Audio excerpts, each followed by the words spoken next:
Menjadi anggota militer harus memiliki spesifikasi yang mumpuni, pertahanan yang kuat, dan mampu menjaga negara kesatuan Republik Indonesia adalah bagian dari ciri-ciri personel Tentara Nasional Indonesia atau TNI. TNI yang terbagi dalam 3 matra yaitu Angkatan Darat, Angkatan Laut, dan Angkatan Udara mempunyai tugas dan fungsi masing-masing. Sebagai garda terdepan NKRI, seorang anggota TNI memiliki keunggulan tersendiri dalam setiap sub atau kesatuan. Mereka dilatih cara kepemimpinan dan bahkan teknik bertahan hidup. Dari setiap satuan biasanya memiliki sebuah pasukan khusus yang memikul tugas dan tanggung jawab yang lebih berat. Pasukan khusus pada masing-masing matra ini dibentuk untuk dihadapkan pada kondisi dan keadaan tertentu. Dalam kali ini kita akan membahas ulasan sejumlah pasukan elit TNI. Yang pertama yaitu Kopassus. Ini merupakan satuan komando tempur yang dimiliki oleh TNI Angkatan Darat. Komando pasukan khusus memiliki kemampuan khusus gerak cepat dalam setiap medan, menembak cepat, pengintaian, dan anti-teror. Prajurit Kopassus dikenal dengan baret merahnya, sehingga mendapat sebutan pasukan baret merah. Moto yang dimiliki adalah berani, benar, dan berhasil. Awalnya satuan ini berasal dari Kesatuan Komando Tentara Teritorium 3 atau Siliwangi atau KESKO TT untuk menumpas Republik Maluku Selatan atau RMS di Maluku pada 16 April 1952 silam. Kesatuan ini kemudian menjadi cikal bakal dari terbentuknya Kopassus.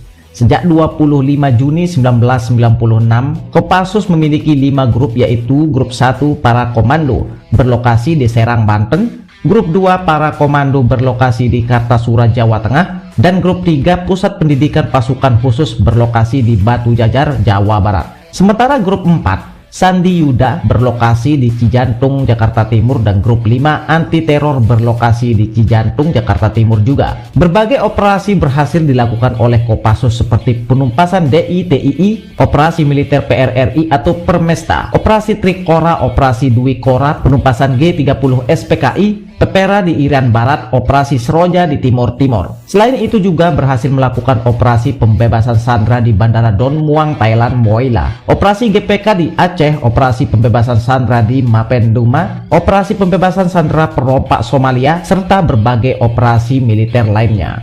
Selanjutnya yaitu dari Kopaska. Satuan ini merupakan bagian dari pasukan khusus yang dimiliki oleh TNI Angkatan Laut. Komando pasukan katak berdiri atas arahan Soekarno untuk mendukung kampanye pembebasan Irian Barat pada 31 Maret 1962 silam. Kopaska memiliki tugas untuk menyerbu kapal dan pangkalan musuh, menghancurkan instalasi bawah air, penyiapan perebutan pantai, dan operasi pendaratan berkekuatan amfibi. Satuan ini memiliki semboyan Tanhana Wingha Tansirna, yang berarti tak ada rintangan yang tak dapat diatasi.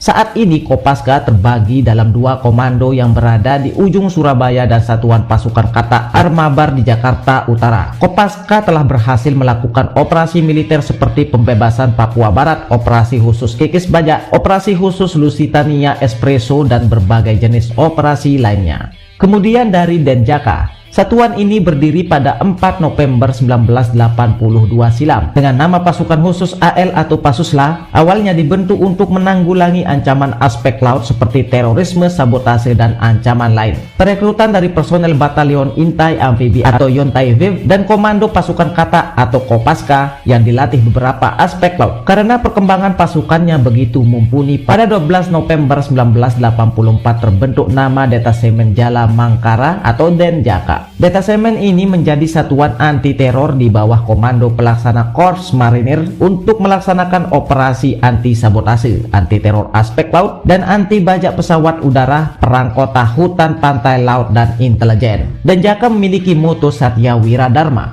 Pasukan ini menggunakan seragam warna hitam dan memakai baret ungu. Dan kemudian dari Pashas. Korps Pasukan Khas merupakan satuan khusus pada TNI Angkatan Udara. Pashas TNI AU merupakan pasukan tempur yang bersifat infanteri dengan format organisasi tempur yang khas bagi kebutuhan matra udara. Memiliki moto Karmanye Padikaraste Mapalesu Kadat Jana, yang berarti bekerja tanpa menghitung untung dan rugi. Satuan ini berdiri atas usulan dari Gubernur Kalimantan Pangeran Insinyur Muhammad Nur.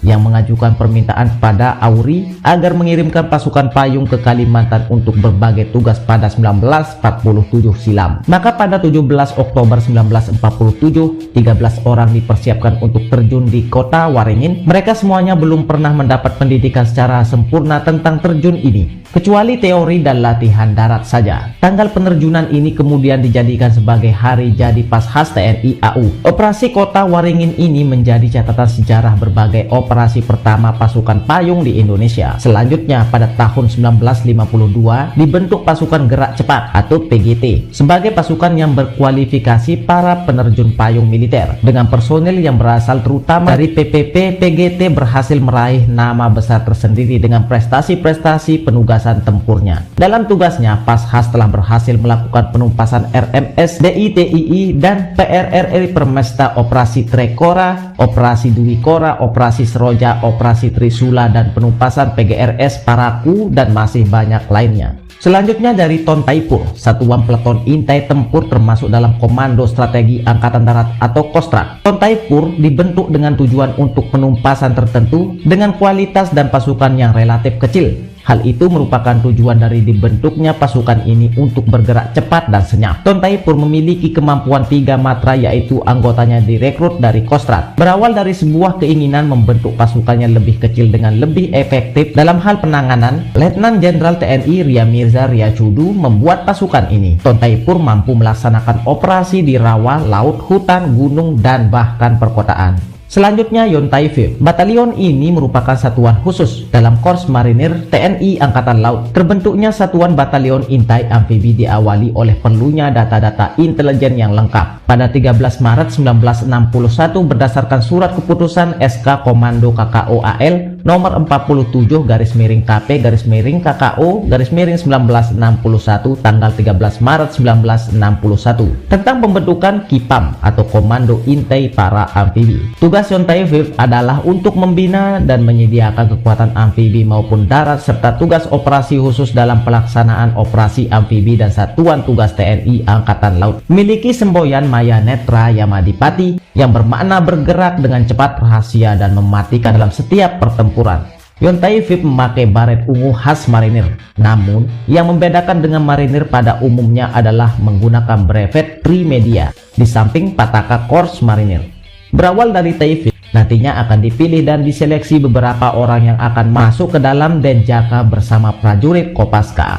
Oke, sekian dulu untuk ulasan beberapa satuan andalan Republik Indonesia. Dan bagaimana menurut pendapat kalian? Silahkan sisipkan pendapat kalian di kolom komentar. Oh ya teman-teman, jika kalian suka dengan konten di channel ini, alangkah baiknya untuk teman-teman subscribe, like, dan share agar channel ini terus berkembang. Oke, sekian dulu dan terima kasih.